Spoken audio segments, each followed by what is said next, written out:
Un mécanicien pauvre a réparé une lumière de chambre à 2 heures du matin. Puis, la millionnaire solitaire a murmuré « Reste avec moi ce soir ». La pluie martelait le toit de verre comme un millier de poings désespérés, implacables et sauvages. Un éclair déchira le ciel, illuminant le vaste salon au plafond du manoir pendant une fraction de seconde avant que l'obscurité ne l'avale tout entier. J'ai dit « Envoyez quelqu'un. Je me fiche de l'heure qu'il est ».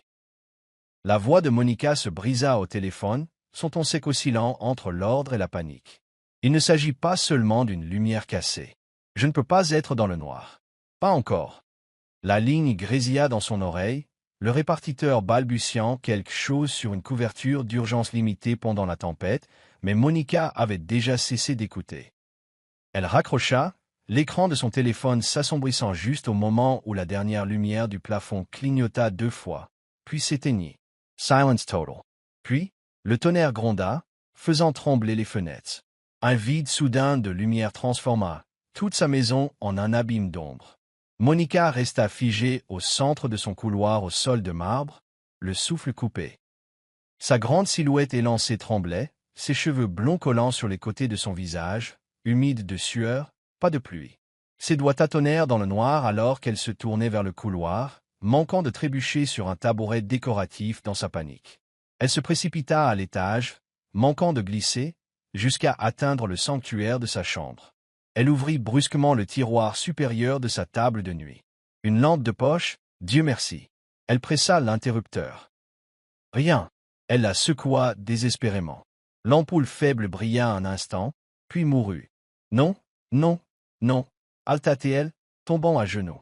Ses mains volèrent à travers le tiroir, dispersant des stylos, des reçus, un flacon de somnifère, vide. Elle se pressa contre le lit, serrant ses genoux, sa respiration devenant saccadée. Sa poitrine se soulevait et s'abaissait, trop vite, trop fort. Dans le noir absolu, les yeux de Monica s'écarquillèrent, cherchant une lumière qui n'existait pas.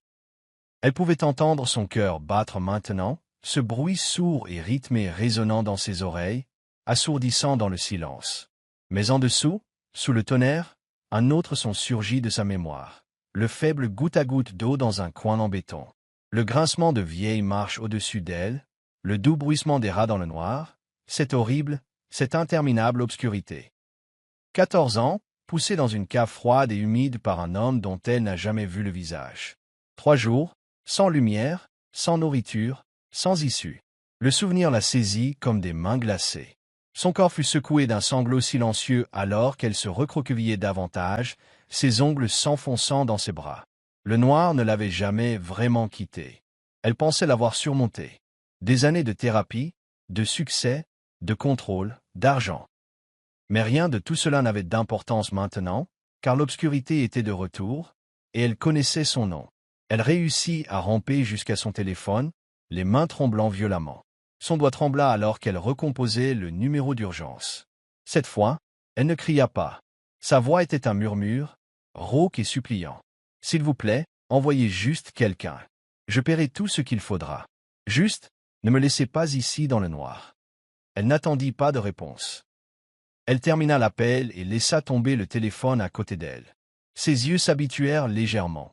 Mais tout ce qu'elle pouvait voir, c'étaient les contours des meubles, des formes sombres se dressant comme des fantômes. Elle rampa dans son lit, tira les couvertures jusqu'à son menton comme une enfant se cachant des monstres, et fixa le vide, les yeux grands ouverts. Au loin, la tempête faisait rage, mais à l'intérieur du manoir, c'était le silence. Et c'était pire, car dans le silence, le passé revenait. Chaque respiration était une bataille. Chaque seconde dans le noir était une seconde de trop. Le froid l'enveloppait comme une seconde peau. Elle se mordit la lèvre avec force, le sang remplissant sa bouche, mais au moins cela l'ancrait dans le présent. Cela lui rappelait qu'elle était ici, maintenant, pas dans cette cave. Son esprit dériva vers la lumière qu'elle gardait toujours allumée dans le coin de sa chambre, celle que son thérapeute lui avait dit qu'elle pouvait utiliser sans crainte. Ce seul réconfort, toujours allumé, quoi qu'il arrive. Mais ce soir, il l'avait abandonnée. Elle jeta un coup d'œil vers la lampe, mais il n'y avait que l'obscurité.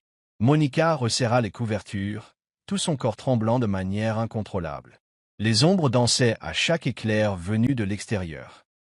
Ses lèvres bougeaient silencieusement, récitant des fragments d'affirmation auxquels elle ne croyait presque plus. « Je suis en sécurité. Je suis ici.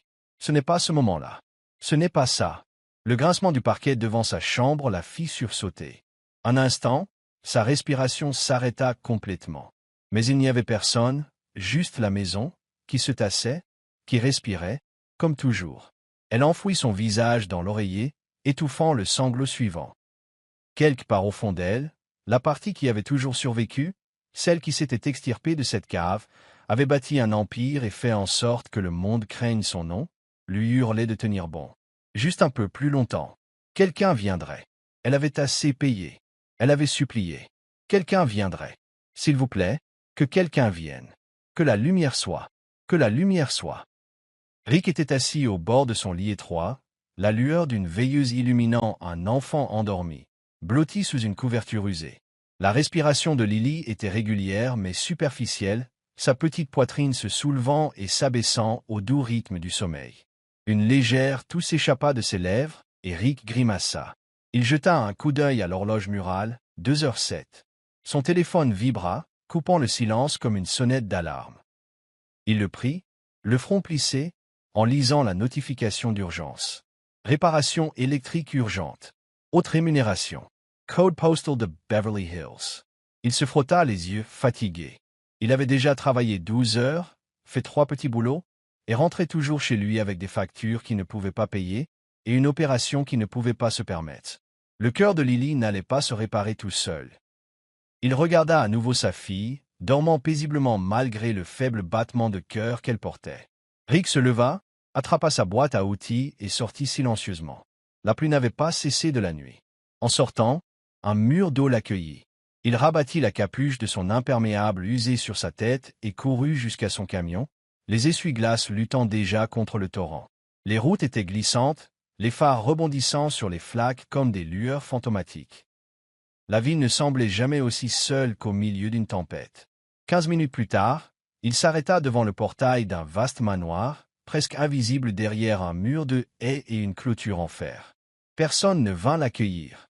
Il vérifia l'adresse à nouveau, puis remonta l'allée privée. À la porte d'entrée, l'eau de pluie dégoulinant déjà de ses manches, il leva la main pour frapper. Mais avant qu'il ne le puisse, la porte s'entrebâilla. Monica se tenait derrière, pieds nus, sa robe de chambre en soie collant à sa silhouette élancée. Ses cheveux blonds étaient humides aux pointes, son visage pâle, ses yeux grands et vitreux. Ses doigts tremblaient en essayant de tourner complètement la poignée de porte antique. Elle ne dit rien. Ses lèvres s'entr'ouvrirent comme si elle voulait parler, mais aucun son ne sortit. Rick, la voyant en difficulté, passa doucement sa main devant elle et finit d'ouvrir la porte. Elle tressaillit, très légèrement, mais ne recula pas. Leurs regards se croisèrent. Rick avait déjà vu le froid. Il avait vu la peur. Mais c'était autre chose. C'était une femme qui essayait de ne pas se briser en 1000 morceaux. Il hocha légèrement la tête, juste assez pour dire qu'il comprenait sans rien demander. Puis il entra. Elle ne le guida pas. Elle se retourna simplement et il la suivit à travers le couloir sombre du manoir. Pas de lumières, just the embers. Ses pieds nus effleuraient doucement le sol en marbre. Rick enleva ses chaussures au seuil sans qu'on le lui demande. Ils atteignirent sa chambre, un espace caverneux au plafond cathédral, aux meubles de créateur, et une seule lampe cassée, de travers sur la table de nuit. Il posa son sac et sortit une petite trousse à outils. Monica se tenait près du lit, le regardant comme un fantôme observant les vivants. Il attrapa la lampe et commença à dévisser le couvercle. Derrière lui, il sentit sa présence se rapprocher. Il s'arrêta quand sa main, petite, tremblante, toucha légèrement le tissu de sa manche. Il tourna légèrement la tête, juste assez pour croiser son regard. Je suis désolé, balbutia-t-elle, à peine audible. C'est juste que, je ne peux pas être seul dans le noir. Rick lui fit le plus petit et le plus chaleureux sourire qu'il put trouver. Ce n'est rien. Je suis là. Vous n'avez pas à avoir peur. L'instant s'étira entre eux. Puis il posa doucement une main rassurante sur la sienne et la guida vers le lit. Il l'aida à s'asseoir, avec précaution, lentement, sans jamais forcer. De la poche de sa veste, il sortit une petite lampe de poche LED. Il l'alluma et la posa à côté de son oreiller. Sa douce lueur illumina son visage d'or et de réconfort. « Gardez juste ça près de vous, dit-il doucement. Je vais réparer ça rapidement. Monica serra la lampe de poche comme une ligne de vie, ses doigts enroulés fermement autour, ses jointures blanchissant. Ses lèvres tremblèrent, mais elle hocha la tête. Rick ne lui demanda pas ce qui s'était passé. Il ne lui demanda pas pourquoi une femme avec tout ce que l'argent pouvait acheter était assise, tremblante, dans sa propre chambre, incapable d'affronter le noir. Il se mit simplement au travail. Silencieux, efficace, constant. Et Monica, pour la première fois depuis des années, regarda quelqu'un se déplacer dans sa maison sans peur, sans jugement. Il ne combla pas le silence. Il ne s'immisça pas, mais d'une manière ou d'une autre, avec un seul geste et une seule lumière, il lui fit sentir que peut-être, juste peut-être, elle n'était pas complètement seule. La douce lueur ambrée de la lampe de chevet réparée brillait maintenant de manière constante, projetant de douces ombres sur les murs de la chambre de Monica. La tempête à l'extérieur s'était calmée pour devenir un clapotis rythmé, mais à l'intérieur, la tension s'accrochait encore à l'air comme du brouillard. Rick avait fini son travail il y a 15 minutes. La lumière était réparée, les fils remplacés, la tension régulée. Il aurait pu remballer et partir, mais il ne l'a pas fait. Il est resté assis dans le fauteuil près du lit, son corps immobile, les mains posées légèrement sur ses genoux, les outils déjà rangés dans son sac. Mais ses yeux n'étaient pas sur la lampe. Ils étaient sur elle. Monica était assise, recroquevillée au bord du lit, serrant toujours la petite lampe de poche comme une ligne de vie. Elle n'avait pas dit un mot depuis qu'il avait réparé la lumière. Ses yeux fixaient la fenêtre, mais pas la pluie. Quelque chose bien au-delà. Rick n'insista pas. Il attendit, laissant le silence s'installer. Puis il parla, sa voix basse, posée. Parfois, dit-il, les endroits les plus sombres restent avec nous plus longtemps qu'ils ne le devraient. Les mots restèrent suspendus un instant. Ils ne demandaient rien. Ils offraient quelque chose. Monica cligna des yeux, tournant lentement la tête vers lui. Ses lèvres s'entr'ouvrirent, incertaines de parler ou de rester silencieuses. Sa voix, quand elle vint, était fragile. Avez-vous déjà été piégé quelque part? Rick hésita. Non pas parce qu'il ne connaissait pas la réponse, mais parce qu'il la connaissait. Pas comme vous l'entendez, dit-il honnêtement. Mais oui, piégé dans les factures, dans les promesses non tenues, dans un minuscule appartement qui sent le moisi et le produit à polir bon marché. Piégé à regarder ma fille tomber plus malade chaque mois, sachant que je ne peux pas me permettre le remède. Il expira. Alors oui, je sais ce que l'on ressent quand il n'y a pas de lumière au bout. Monica ne répondit pas tout de suite. Ses doigts se resserrèrent sur la lampe de poche, ses jointures pâles. Puis, avec une lente inspiration, elle dit quelque chose qu'elle n'avait pas dit à voix haute depuis près de 2 décennies. J'avais 14 ans. Rick leva les yeux. Les yeux de Monica étaient vitreux, fixés quelque part au-delà de lui. Il m'a attrapé en rentrant de l'école. Je n'ai jamais vu son visage. Il m'a poussé à l'arrière d'une camionnette et a conduit pendant des heures. Pas de fenêtre, pas de son, juste ma respiration dans le moteur. Sa respiration trembla. Elle ferma les yeux. Il m'a gardé dans une cave. Pas de lumière, pas d'horloge, juste des murs en béton et un tuyau qui fuyait. J'ai compté 3 jours, je crois, mais ça aurait pu être 5 ou 1. J'ai perdu la notion du temps. J'ai arrêté de crier après la première nuit. Elle cligna des yeux avec force. Quand ils m'ont trouvé, je n'avais pas dit un mot depuis 20 heures. J'ai arrêté de parler, tout simplement. Rick ne bougea pas, ne réagit pas avec l'horreur que la plupart des gens manifestent en entendant ce genre d'histoire. Il ne haleta pas, n'offrit pas de platitude. Il écouta simplement. Monica le regarda enfin, s'attendant à du jugement, de la pitié, de l'inconfort. Ce qu'elle vit n'était rien de tout cela. Le visage de Rick était calme, posé, présent. Il ne dit pas « Je suis désolé ». Il ne dit pas « C'est horrible ». Il ne dit pas « Vous êtes si forte ». Il se pencha simplement en avant, prit doucement la tasse de thé intacte sur sa table de nuit, maintenant froide, et se dirigea silencieusement vers le coin kitchenette de la suite. Il revint 1 minute plus tard avec une tasse fraîche, fumante, l'arôme de camomille remplissant l'espace. Il la posa à côté d'elle, avec précaution, et dit « Celle-ci est chaude ». C'est tout. Monica fixa la tasse, puis lui, et quelque chose en elle se fissura, non pas de douleur, mais de reconnaissance silencieuse. Cet homme, ce mécanicien qui était entré dans son obscurité à 2 heures du matin, n'avait pas essayé de la réparer. Il s'était simplement assis avec elle dans le noir. Ça, réalisa-t-elle, C'était quelque chose que personne n'avait jamais fait. Elle attrapa le thé à deux mains, berçant la chaleur comme une chose fragile. « Merci, murmura-t-elle. Rick lui fit un signe de tête, rien de plus. Mais dans ce signe, Monica sentit quelque chose changer, non pas dans la pièce, mais en elle. Rick jeta un dernier coup d'œil à la lampe maintenant stable. La pluie s'était calmée pour devenir une fine bruine à l'extérieur. Le tonnerre s'estompa au loin. La tempête était passée. Mais dans la chambre de Monica, l'air retenait encore son silence. Delicate, uncertain. Il se leva lentement, rassemblant son sac à outils avec une précision tranquille, attentif à ne pas déranger le calme fragile qui s'était installé entre eux. « Je devrais y aller », dit-il doucement, sa voix basse pour ne pas être intrusive. Les yeux de Monica le suivirent alors qu'il se dirigeait vers la porte. Puis, juste au moment où il attrapait la poignée, elle parla. Pas fort, mais clairement, chaque mot tremblant comme un souffle. « Pouvez-vous rester, juste un peu plus longtemps ?» Rick Esserita. Il se tourna lentement, sa main toujours sur le cadre de la porte. Ses yeux étaient grands, non pas autoritaires, non pas sur la défensive, mais suppliants, honnêtes. Il ne s'agissait pas de la peur d'être seul. Il s'agissait de ne pas vouloir retourner dans cet espace dont elle venait de s'échapper, celui au plus profond d'elle qui était resté silencieux si longtemps. Il hocha la tête, une fois, sans hésitation. Bien sûr. Elle expira un souffle qu'elle retenait sans s'en rendre compte. Monica ne dit rien de plus. Elle se retourna simplement vers le lit et s'assit à nouveau, ses mains enroulées autour du thé chaud qu'il lui avait apporté. Rick rapprocha un peu le fauteuil et s'assit en face d'elle. Aucun d'eux ne parla. Le seul son était la pluie glissant sur les hautes fenêtres, le bruissement lointain occasionnel du vent dans les arbres. La lueur dorée de la lampe de chevet peignait leur visage d'ambre.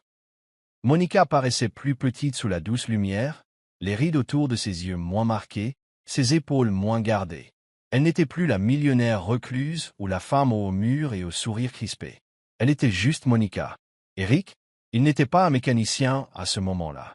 Il n'était pas un homme enseveli sous les factures impayées ou un père désespéré de sauver son enfant. Il était simplement quelqu'un qui restait quand on le lui demandait. Monica sirota lentement son thé, ses yeux, lourds de jours d'agitation, commencèrent à dériver. Son corps, enfin chaud et en sécurité, s'abandonna à quelque chose qu'elle avait oublié depuis longtemps. La paix. Sans un mot, elle s'allongea, sa joue reposant sur l'oreiller. La lampe de poche qu'il lui avait donnée était toujours dans sa main, mais sa prise s'était relâchée. En quelques minutes, sa respiration s'approfondit. Régulière, rythmique, le sommeil, pas médicamenteux, pas forcé, pas volé par l'épuisement. Un vrai sommeil réparateur. Rick resta assis un peu plus longtemps, juste pour être sûr. Puis, avec des mouvements lents et délibérés, il se leva. Il se dirigea silencieusement vers le bord du lit et tira la couverture sur elle. Elle ne bougea pas. Il la regarda. Cette femme qui lui avait confié son moment le plus brisé. Et il sentit quelque chose d'inconnu s'agiter dans sa poitrine. Pas de la pitié, pas de la curiosité. Quelque chose de plus proche de la révérence. Il plongea la main dans son sac, sortit un petit carnet et en déchira soigneusement une page. Il y griffonna une ligne, puis la posa doucement sur la table de nuit, à côté d'elle. Il ne s'attarda pas. Il sortit dans la nuit, la pluie n'étant plus qu'un murmure contre les arbres. À l'intérieur, Monica s'agita légèrement dans son sommeil. Sa main s'avança instinctivement, effleurant le papier. Elle cligna lentement des yeux, juste assez pour voir les mots écrits d'une écriture soignée et simple. « Votre lumière est réparée. Mais si jamais elle vacille à nouveau, je reviendrai. » Ses doigts se refermèrent sur la note. Elle la serra contre sa poitrine, les yeux refermés, un léger sourire flottant sur ses lèvres. Et pour la première fois depuis des années, elle se laissa dormir toute la nuit. Non pas parce que la lumière était allumée, mais parce que quelqu'un avait promis de revenir si jamais elle s'éteignait. La pluie revint 3 nuits plus tard, pas aussi féroce que la dernière tempête, mais assez constante pour faire ressurgir les souvenirs et le silence. Rick nettoyait les gouttières derrière son appartement de location quand son téléphone sonna. L'écran s'illumina d'un numéro qu'il reconnaissait mais ne s'attendait pas à revoir. « Monica !» répondit-il en s'essuyant les mains sur son jean. Il y eut une pause sur la ligne, puis sa voix, douce, hésitante, mais claire. « Salut. Désolé de vous déranger, à nouveau. » Et de berceuse. Lentement, une partie d'elle commença à revenir. Logan visitait parfois la bibliothèque, jamais trop près, jamais trop longtemps. Il se tenait dans le rayon des documentaires, faisant semblant de feuilleter des livres de cuisine tout en jetant des coups d'œil furtifs à travers les étagères, la regardant rire doucement en tendant un livre à un enfant, la regardant passer une mèche de cheveux blonds derrière son oreille en griffonnant des notes pour l'heure du compte. Il ne savait pas ce qu'il attendait. Il savait seulement que la voir guérir, c'était comme regarder une fleur pousser dans un endroit qu'il pensait mort. Puis, un après-midi, c'est arrivé.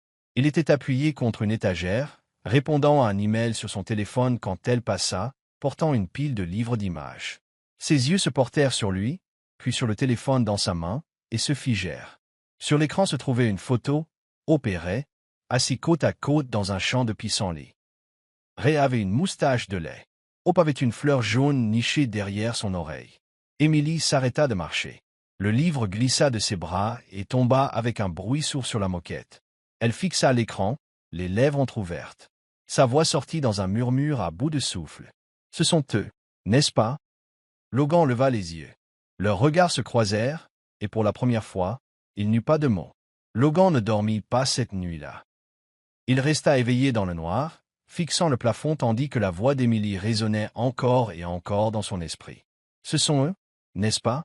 Il pouvait encore voir la façon dont ses yeux s'étaient rivés sur l'écran, comme si son âme reconnaissait les petits visages avant que son cerveau ne puisse suivre.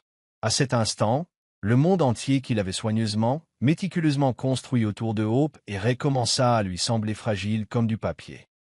Il avait passé 2 ans à les envelopper d'amour, de sécurité, de silence.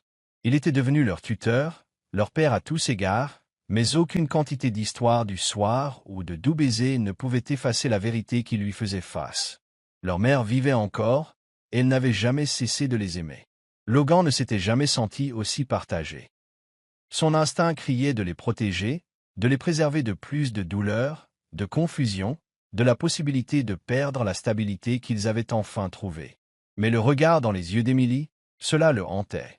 Pas le désespoir, pas même la culpabilité. C'était l'amour. Il ne l'avait jamais quittée, même au refuge, même quand elle croyait les avoir perdus pour toujours. Ils se trouvaient au bord d'une décision qui allait réécrire toute leur vie. Un pas en avant, et plus rien ne serait jamais pareil. Mais parfois, la chose la plus courageuse que l'on puisse faire pour quelqu'un que l'on aime est de lui faire connaître la vérité. Le lendemain matin, Logan se rendit à la bibliothèque.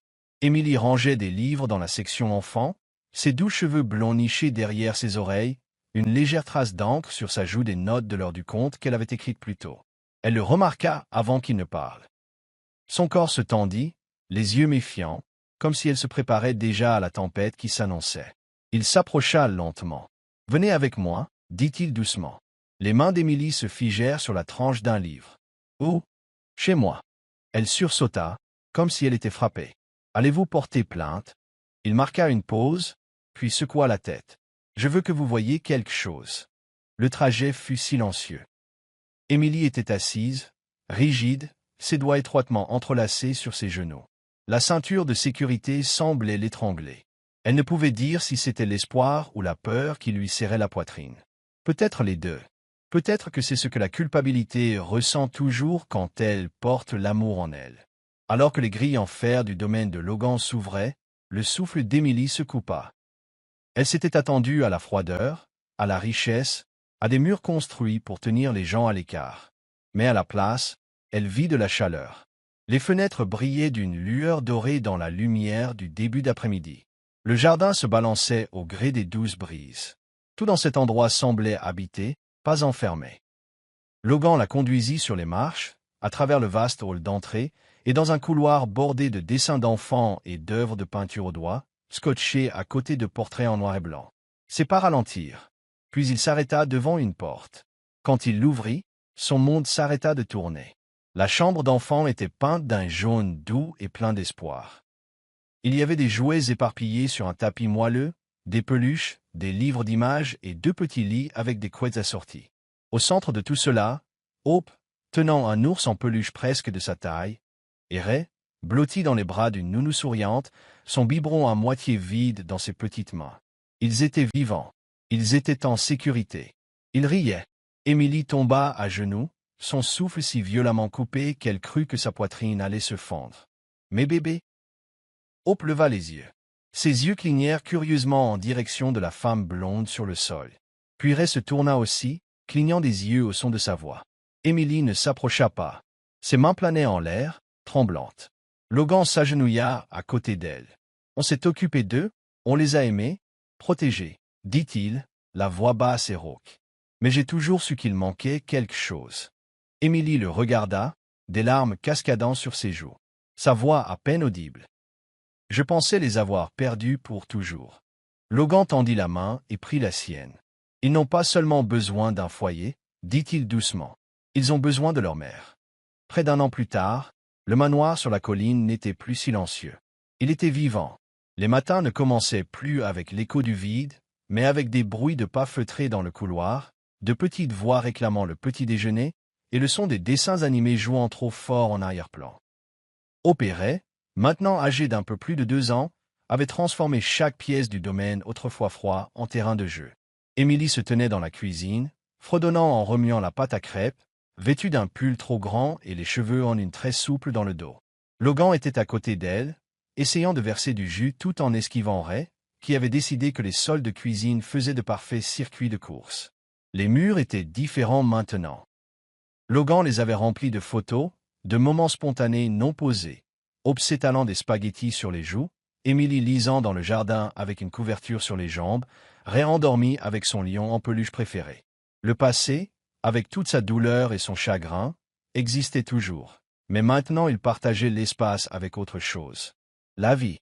L'après-midi, Emily s'asseyait souvent dans la véranda, une couverture drapée sur ses jambes, un carnet ouvert sur ses genoux. Les pages étaient remplies de croquis au crayon doux, d'idées, de bribes de dialogue. Son premier livre avait été publié 2 mois auparavant, quand la lumière nous a trouvés. C'était un livre pour enfants, court, simple, mais profondément personnel. L'histoire suivait 2 petites étoiles perdues dans la nuit, trouvées par un homme qui avait oublié comment espérer.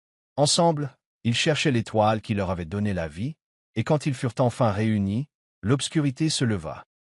Ce n'était pas seulement de la fiction. C'était la vérité déguisée en étoiles, en arbres et en douce lumière. Le livre avait reçu des éloges discrets dans de petits cercles de parents. Quelques bibliothèques le commandèrent, une école l'invita à parler. Elle déclina la première invitation, mais pas la seconde. Logan l'avait regardée redevenir elle-même, une couche à la fois. Elle était encore silencieuse parfois, encore perdue dans ses pensées quand la pluie tombait trop fort, mais elle riait plus. Elle se tenait plus droite. Elle cuisinait sans sursauter quand une porte de placard claquait, et elle écrivait tous les jours. Hope et Ray s'épanouissaient sous son amour. Chaque bleu était embrassé, chaque crise de colère contenue. Elle était patiente, imparfaite, mais complètement dévouée. Un après-midi tardif, Logan revint d'un voyage d'affaires et trouva le salon dans un état de chaos douillet. Des couvertures formant des forts, des livres éparpillés comme des pétales, et Emily endormie sur le tapis avec les jumeaux blottis à côté d'elle. Il resta longtemps dans l'embrasure de la porte, à regarder. Son téléphone vibra avec un message urgent du bureau, mais il ne répondit pas. Il passa tranquillement autour d'eux, ramassa un ours en peluche qui s'était éloigné et le remit à côté de Ray. Plus tard dans la nuit, les enfants endormis et la maison de nouveau silencieuse, lui et Emily s'assirent dans le bureau. « J'ai commencé le prochain livre, » dit-elle en feuilletant son carnet. Il s'appelle La maison qui apprit à rire. Logan haussa un sourcil. Ça me dit quelque chose. Elle sourit. C'est l'histoire d'une grande maison qui avait peur du bruit, mais ensuite 2 petites lumières ont emménagé et un grand homme silencieux qui ne savait plus qu'il avait un cœur. Il gloussa doucement, puis prit sa main. Emily, je pensais que j'en avais fini, avec la vie, avec l'amour. Je pensais que ce qui m'était arrivé signifiait la fin de tout ce qui comptait. Elle serra doucement ses doigts. Ce n'était pas la fin, dit-elle. C'était juste un endroit sombre, et parfois la lumière ne vous trouve pas tout de suite. Parfois, il faut devenir celui qui marche vers elle. Il la regarda vraiment, et ne vit pas seulement la femme qui avait laissé 2 bébés dans la forêt, mais la femme qui était revenue, qui s'était battue à travers la culpabilité, le chagrin et le silence pour les aimer à nouveau. Le manoir ne résonnait plus de fantômes. Maintenant, il chantait des berceuses et des rires, et des bruits de pas feutrés de seconde chance. Et pour la première fois, Logan n'avait pas l'impression de simplement survivre. Il se sentait chez lui. Le jardin était illuminé comme un rêve, des guirlandes de douces lumières blanches tendues entre les arbres, brillant comme de minuscules étoiles prises dans une danse douce. Des lanternes en papier flottaient au-dessus de la terrasse, se balançant avec la brise printanière. Les rires résonnaient sous le ciel ouvert, se mêlant au doux bourdonnement de la musique jouée par un vieux parleur. La mélodie était l'une des préférées d'Émilie, la même berceuse qu'elle s'était autrefois chantée doucement au refuge, en faisant semblant que la poupée dans ses bras était Hope.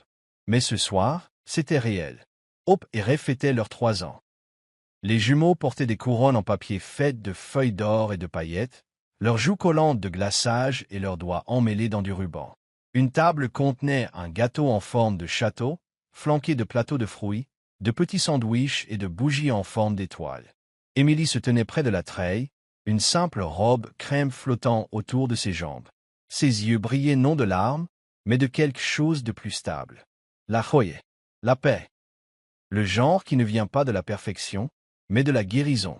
Logan se déplaçait dans la foule, saluant les voisins, versant de la limonade, s'assurant que la musique ne couvrait pas le son des rires des enfants. Il était différent maintenant, plus doux, mais non moins fort. Les murs qu'il avait autrefois construits pour survivre avaient été abattus, brique par brique, par 2 petites mains et une voix courageuse qui n'avait jamais cessé de s'appeler maman. Alors que le soleil déclinait, projetant de longues ombres dorées, Logan se dirigea vers Émilie. Il se tint à côté d'elle un long moment, regardant Ray trottiner après un ballon et Hope essayer d'expliquer les règles du jeu de tchat à un chiot confus. Émilie sourit, ses doigts effleurant les siens. « Ils ont l'air si heureux », murmura-t-elle. Logan hocha la tête. « Ils le sont. » Puis, presque comme si le moment parfait était attendu, les nuages s'écartèrent doucement et une douce pluie de printemps commença à tomber. Pas forte, pas froide, juste une brume de lumière argentée tombant du ciel. Certains invités rirent et se précipitèrent vers les parapluies, d'autres restèrent où ils étaient, tournant leur visage vers le haut avec émerveillement. Émilie regarda Logan, puis les enfants, qui piaillaient de joie alors que les gouttes touchaient leurs bras, leurs joues, leurs paumes tournées vers le ciel. Elle ne courut pas. Elle s'avança, dans la cour ouverte, les bras légèrement tendus. Hope la vit et courut droit vers elle, en gloussant. Ray suivit de près, glissant une fois, puis se relevant et chargeant de plus belle. Ils l'atteignirent en même temps, tous deux lui serrant les jambes. Émilie tomba à genoux, les attira près d'elle et embrassa le sommet de leur tête. Rick, l'ami de longue date de Logan et ancien collègue, se tenait à proximité, observant. Il était venu avec sa propre fille, un peu plus âgée maintenant, portant un tutu et un large sourire. Il s'approcha et dit doucement à Émilie, « Ils nous ont donné une autre vie. Il fallait juste être assez courageux pour la vivre. » Émilie tourna la tête, les yeux pleins. « Nous avons failli ne pas le faire, dit-elle. » Rick hocha la tête. « Presque. » Émilie baissa les yeux sur les jumeaux, qui avaient commencé à tourner en cercle lent, les bras tendus, leur couronne maintenant de travers et trompée. Elle s'accroupit et murmura doucement. « Vous m'avez sauvé, mes amours. Je pensais vous avoir abandonné, mais vous êtes revenus. » Logan se tenait derrière elle, le parapluie intact à la main, le visage tourné vers le ciel. La pluie ne faisait plus mal. Elle n'hantait plus. Elle ne noyait plus. Elle lavait. Elle guérissait. Plus tard, quand les invités furent partis et que les lanternes scintillaient encore dans le vent doux, Logan, Émilie, Hope et Ray s'assirent ensemble sur le vieux banc en bois sous le poirier. Hope se blottit sur les genoux d'Émilie. Ray se pencha contre la poitrine de Logan. La pluie s'était calmée pour devenir une douce bruine, à peine plus qu'un baiser sur les feuilles. Logan prit la main d'Émilie. Elle le regarda et murmura. « Penses-tu parfois que nous attendions tous simplement de nous trouver ?» Il sourit, écartant une mèche de cheveux mouillés de sa joue. « Je pense que nous étions la lumière au bout de la tempête de l'autre. » Ils restèrent assis en silence, le genre de silence qui en dit plus long que les mots. En arrière-plan, les dernières notes de la berceuse s'estompèrent et le jardin tomba lentement dans le calme. L'obscurité n'avait pas disparu, mais ils n'en avaient plus peur, car maintenant ils avaient la lumière, et ils savaient les uns les autres. Si cette histoire a touché votre cœur, si elle vous a rappelé que même dans les moments les plus sombres, la lumière peut encore trouver son chemin, alors s'il vous plaît, prenez un moment pour la partager avec quelqu'un qui a besoin d'espoir aujourd'hui.